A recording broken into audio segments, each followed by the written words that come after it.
Welcome to Butterflies of Wisdom, everyone. By the time you hear this, it will be Thursday or Friday morning, depending on when you guys decide to listen to it. And I have Nathan Hirsch with me from freeup.com. And what Nathan does is saves us from bad contractors. As solo entrepreneurs, we tend to get contractors to help, and Nathan is the magical king behind freeup.com, and he is helping all of us with contractors. So without further ado, I'm going to let Mr. Nathan take it away. Hey, thanks so much for having me. I've been hiring contractors for over 8 years. I started my first company when I was 20 in my college dorm room, hiring both employees and remote workers and outsourcing and contractors, and I became really good at it, and I became obsessed with hiring good contractors, outsourcing work, hiring virtual assistants from all over the world, and I wanted there to be a better way, because if you go to Upwork and Monster.com, you post a job, you get 100 people to apply, you interview them one by one, and it takes forever. You never know what you're going to get, and I wanted a better way. So I created a marketplace where at freeup.com with 3 E's, you go in, you submit a worker request. We've already vetted these people. We get hundreds of applicants every week. We take the top 1%, we add them to our marketplace, and we make them available to our clients first come, first serve. So I really wanted to change the way that people hire contractors. Well, that's wonderful. And so, okay, let me just ask this question right out of the chute. How does one become a contractor, or how does a client get a contractor?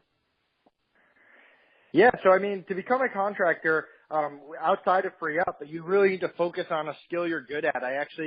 There's a free guide. We got it from this company called Virtual Assistant Savvy, and it shows you how to start a freelance business where everything from registering and getting your EIN to figuring out what packages to offer at what price point, and really building a team, because a lot of freelancers are mini agencies as well. As far as getting a contractor in FreeUp, we make it very easy. It's free to sign up. There's no monthly fee. You create a free account. And what Nathan was saying, I'll keep talking while Nathan figured out his cell phone. And what Nathan was saying is it's really important to have the independent contractors. And so I think what Nathan is doing is wonderful, you guys, because I have had the experience of having contractors go bad on me.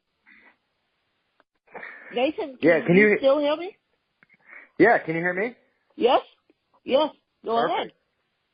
Yeah, I mean, a lot of the training, or not the training, a lot of the vetting that I do before letting contractors in the network all comes back to bad experiences I've had before, from people having a bad attitude to workers not communicating, to not hitting estimates or delivery times that they set themselves. So we really spend a lot of time in our marketplace guidelines and our vetting process, making sure that people have the good experiences while avoiding the bad experience and the hassle that wastes business owners' time, energy, and money. Yeah, I mean, communication is the key to me to get work done. Communication is key to all of us to get work done, disabled or not. And so, basically, what do people do? They go to freeup.com and apply, I presume. Yeah, so to become a worker in the marketplace, you have to apply, and you go through a vigorous interview process. To become a client, it's free. You just create an account, and then you get access to the top 1% of workers in our marketplace. So for clients, it's free. For workers, it's a little bit interesting because you want to get them. Exactly. It's still free. There's no cost to be a worker on the marketplace, but you have to submit an application. We do real-time interviews. We have 15 pages of communication guidelines. You mentioned how important communication is, and we make people memorize and get tested on those guidelines because we want our clients to have a good experience. And like you said, it all comes down to communication. I don't care how talented you are. I don't care what attitude you have. If you can't communicate at the highest possible level, it's not going to work out. It's not going to work out. No, and just to let you guys know, I dropped my original publisher, my book publisher, who was contacted by me because of her attitude and her communication skills. And the reason why I mentioned that one is because I picked up another publisher who has a lot better communication skills. And so if you guys think about it, we can't function as solo entrepreneurs without the team around us. We might as well have the best communications team. Exactly. I mean, it really all comes down to communication, and communication has a lot of different sides to it. Everything from speaking your language at a high level to hitting estimates to just giving updates. I mean, how many times can you hire someone and then they disappear and you can't get a hold of them? So communication ranges a lot. When it comes to attitude, I mean, you want someone that is really passionate about what they do. If I'm a business owner and I like creating systems, but I hate doing bookkeeping, I hate doing QuickBooks, if I hire someone to do my QuickBooks, they need to love QuickBooks as much as I love being an entrepreneur, and they must show up with a positive attitude every day because a negative attitude is a cancer. It spreads throughout your entire company. So that's something that we take very seriously outside of just the skills. You have to have the communication and the attitude. Yeah, a negative attitude doesn't get you far.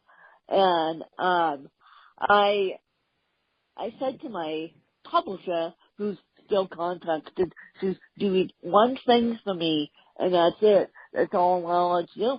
And I said to my publisher, I decided not to publish books with you because of your attitude, and you said something that really hurt my feelings. And she comes back to me with a tail between her legs, and it's like, yeah, now you made your bed, now you have to lie in it.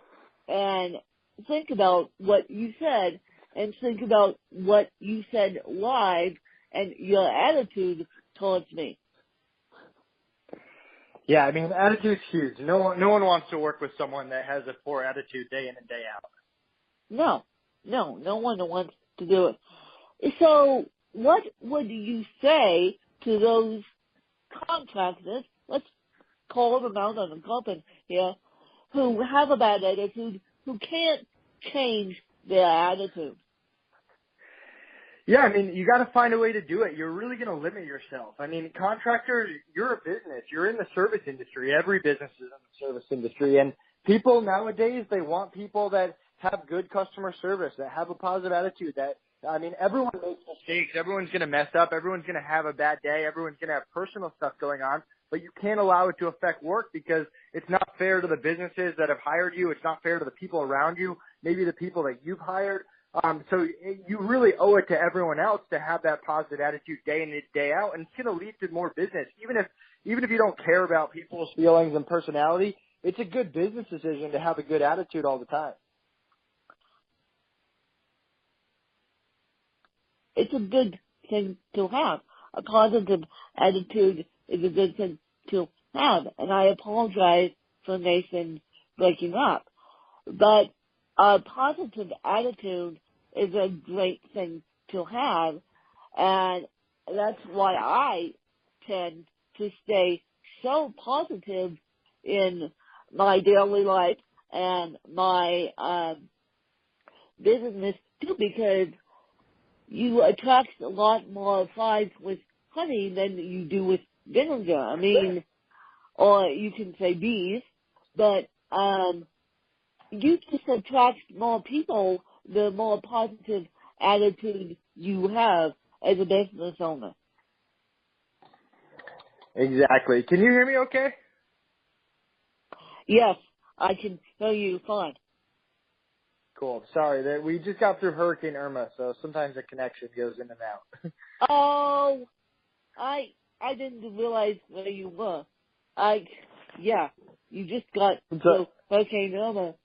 So let's talk about that for a couple seconds. How did that not only affect you, but how did that affect your company? I mean, how many people are located on the East Coast / West Coast? Yeah, honestly, it wasn't that bad. I mean, a few people needed some days off. I lost internet for a day. I mean, we have workers all over the world. We have clients all over the world. So it was a very small percentage of people that was affected. Personally, my property was fine. Nothing really happened. I live in the middle of Florida, so I didn't get the hard part of the hurricane. But yeah, I mean, everything's good. It seems to be back to normal. It all comes down to communication. The people that were affected communicated very effectively with their clients and avoided any issues. Yeah, because, again, circle back to communication, even in a natural disaster. Even in a natural disaster, you have to communicate with people, whether it's family or business or whether it's your company, because communication is the key. Then we all quit worrying about you. Once you communicate, we all quit worrying about you. So, Nathan, what is your favorite book? It doesn't have to be a business book. It just has to be a book that you go back to time and time again. Yeah, so I like start with why. It really opens up your eyes on focusing on why you do something rather than how you do it and what exactly you do. So, for example, my Amazon business, it was fun for a while, but I lost passion for it, and that's because there was no real purpose besides pushing products and making money. Whereas with Free Up, there's a why. I mean, I've been a client before. I know the hassles when it comes to freelancing and hiring contractors. And I get to help business owners expand their business. I get to make hiring better and really change an industry that hasn't been changed in a while. So for me, I always go back to that book because it shows you how important and how much more fun running a business is when you know what that why is, rather than focusing on just what you do and how to make money. So start with why. And Nixon, you sound so passionate about helping solo entrepreneurs, and you sound like you have found your why. Now, what is your favorite podcast that you recommend to all my listeners? Yeah, I recommend Entrepreneur on Fire. If you haven't heard it yet, with John Dumas, I strongly recommend it. It's one of the first podcasts that I've been on, and he has some amazing guests, so definitely check that out. Yes, he does. Yes, he does, and I figured you were going to say that one because John Dumas was one of the first ones to podcast, and I've actually had John on my podcast, and he's a very intelligible podcaster, and he makes $1 million business out of simple podcast. Definitely. I strongly recommend checking that out if you haven't already. Yeah, I strongly recommend checking that one out too if you haven't already. So, Nathan, if you had to be educated by anyone inside or outside your field, who would it be and why? I've always had respect for Mark Cuban. I don't know why. I mean, I've read his book. He pretty much started with nothing. He was eating peanut butter and jelly sandwiches and ended up building a multi-billion-dollar business, owns a sports team. Who doesn't want to own a sports team? And he really, the logic behind his business decisions is what really impresses me. I consider myself a very logical person, and whenever you see him on Shark Tank or you see him in the news and he says something, there's always thought behind it and a reason behind it. He never just says something just to say it. He never just solves a problem or makes a business decision just to do it. There's always a lot of thinking behind it, and I always love learning from someone with a business bigger than you about how to become more logical and how to solve problems better, because that's what a lot of business is solving those problems. And so you want to learn from Mark Cuban, basically, how the magic sauce behind his companies and why he invests in all these mentions on Shark Tank. And so, Nathan, Exactly. what is your favorite technology tool that you use on a daily basis? I use Skype a lot. I'm a big fan of it. I use it to communicate with 700 plus workers, to deal with thousands of clients. It's free. It's fast to use. You can have group messages. You can communicate with people all over the world. I strongly recommend using Skype if you haven't already. It's a great tool, especially when hiring contractors. Skype, because again, it's that no one can trust factor. And at least on Skype, you can see the person's face and how they're going to react. Exactly. So, Nathan, where can people find you, and where can people find your company, and how can they sign up if they choose to do so? Yeah, so I'm very easy to contact. If you go to freeup.com with 3 E's, my calendar is right on the top. You can book a meeting with me. You can join the online hiring mastermind group on Facebook. You can check out my book, 50 Secrets to Bootstrapping $1 Million Companies, Free Up Your Business. And yeah, I mean, right on the website, you can click Become a Client. It's totally free. You can meet workers before adding a payment method. We try to make it as easy as possible for you to hire contractors. And if you mention this podcast, you get $1 off your first worker forever. Well, thank you for doing that. So you guys, Nathan is so passionate about this that he wants to help my listeners understand solo entrepreneurship. Even if you are disabled and you want to start your own company, you need a team around you. And Nathan is the king and the guardian angel around solo entrepreneurship. He helps us all. I might even take him up on his offer. And so, Nathan, before I let you go, I want you to ask me a couple questions that you've been interested in. Yeah, sure. How did you get into doing podcasting? I got into doing the podcasting because I wrote a book which could still be found on Amazon.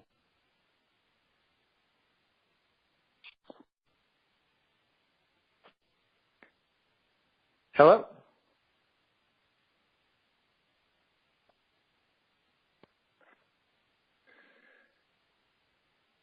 Hello?